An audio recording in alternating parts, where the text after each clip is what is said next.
If you need to cross out text in Microsoft Word, whether you're editing a draft, marking completed tasks, or showing changes clearly, this quick tutorial will show you exactly how to do it. Strikethrough is one of those simple formatting tools that can save time and make your document much easier to read. If this video helps, please hit the like button and subscribe for more Microsoft Word tips and tutorials. Let's jump right in. First, open your Microsoft Word document and go to the section where your text is located. The first thing you need to do is select the text you want to strike through. You can click and drag across a single word, a full sentence, or even multiple lines if needed.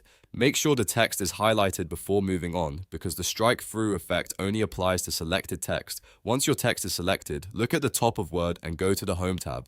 This is where most of the common text formatting tools are located, including font options, bold, italic, underline, and strike through. Now, in the font section of the Home tab, find the strike through button. It usually looks like the letters A, B, C with a line running through them. Click that button once and Word will immediately apply a line through the selected text. That's it. Your text is now crossed out. This feature is especially useful when you want to keep information visible without removing it completely. For example, you might use strike-through to show deleted items in a list, mark outdated information, or track revisions in a document. It's a clean and professional way to show something has been changed while still preserving the original text. If you want to remove strike-through later, just select the same text again and click the strike-through button one more time.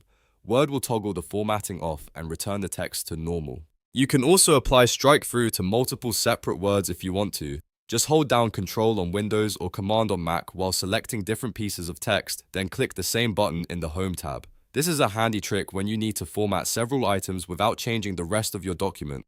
And if you use Microsoft Word often, it's worth remembering where this tool lives because it can make editing much faster and more organized. Instead of deleting text every time, you can cross it out and keep a clear record of changes. If this guide helped you, make sure to like the video and subscribe for more easy Microsoft Word tutorials. Thanks for watching and I'll see you in the next one.